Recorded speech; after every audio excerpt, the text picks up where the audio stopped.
This story is very fitting, friends. We're going to tell you that. It's got throughout this how often the stories, and I just, again, it's not because, let me find a story that matches the mind. It's not just whatever book comes my way and a new book is published, that's a new material. So here we go. You may have heard this, because it's another famous story. So the protagonists, the players in the story are the legendary Chassidim Moishe Gerare and Abzal Moishe Yitzchaki. Just a word about them. Moishe Gerare, the father of Rav Nosson, lived here in Montreal. He was one of Rabbi Yoel's teachers, a tremendous maskil, and he spoke his language was very hafshota, was very, because he understood at a very sublime level, and his language is that way. Very, very deep thinker. Rab Zalman Moishe was a Mendel Futterfasses, Mashpia. He passed away in 1953. About Rab Zalman Moishe, I'll just say one thing, that when Rebbe sent the letter of condolence to the family, he wrote that Chassidic, unprecedented. If there's any other Chassid got that. If you observe this man's life, there would not be the thing you would say about it.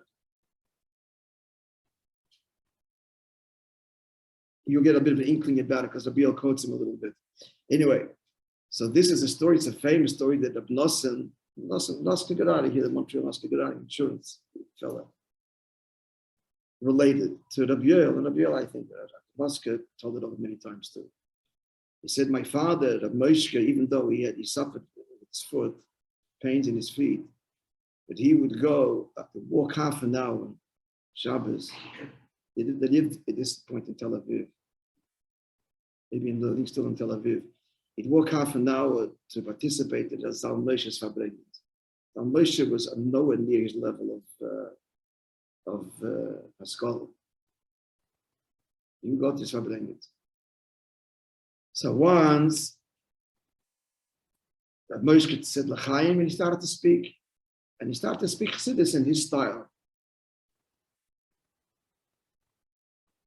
No, see, when Moishe took Mashke, he would speak, and he'd speak Chassidus like he would speak, very short, very, what I'm looking for, very abstract.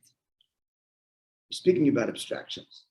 So once it was such a Fabrengen with a bit of Zalman Moishe, and he's starting to speak, and all of a sudden, Zalman Moishe says to him, also taken K'tas Mevussim, taken some Mashke, he's making him crazy. I'm quoting here, Moishe, Zay Masbi Vossis Pshitus. Explain what's Pshitus. Pshitus means simplicity. Pshitus of it itself. He said to him, "Du bist doch a maskel. Sag etwas. You're the intellectual, the maskel. Say something." So Moshe was afraid to speak. Moshe was afraid to speak in the Zalman Moshe's presence. He doesn't respond. But Zalman Moshe is relentless. No. Sag was is Pshitus. And then he started to nudge him and push him, and he's shaking him and didn't let him go. And the whole time, he's just give you a little glimpse. I mean, maybe we should filter this story, but this was Zalman Moshe. Chai ro, chai bitter. That's what he called him. These were chai bitter. He says Rabbi Yoel was a common expression of Zalman Moshe. About the self-nefesh Shabbat is chai bitter, bitter chai. Sog was his pshitas. Again, speak. What's pshitas? It made him so crazy that Rav Moishe had no choice, and he starts to explain. The moment, you have the story or not? No.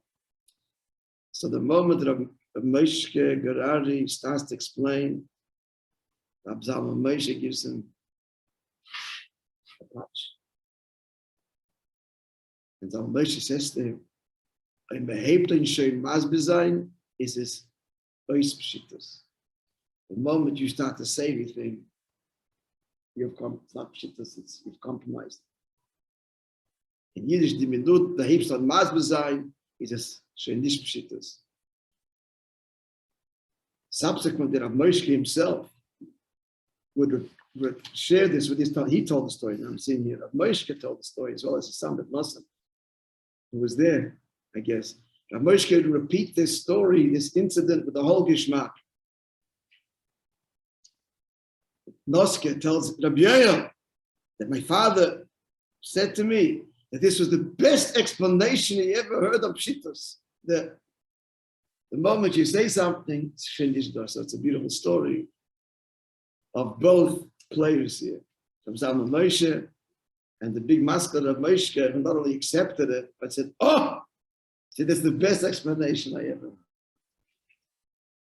That, my dear friends, you've got to be a chassid. Don't try it. You've got to be a Zalman Moishe, and you've got to be a Rabbi Moishe Gerar. Then you can give a touch by a Fabrengen, physically or verbally, and the one who gets it, oh, that's the best explanation of what I've ever heard. And if the other one does not take it that way, then don't give it, and it's not productive. The bigger chiddush was that Moishe,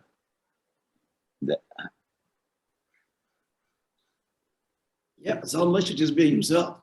That we knew that. Moishe's bittul is that a moshel of, it's a moshel of what bittul?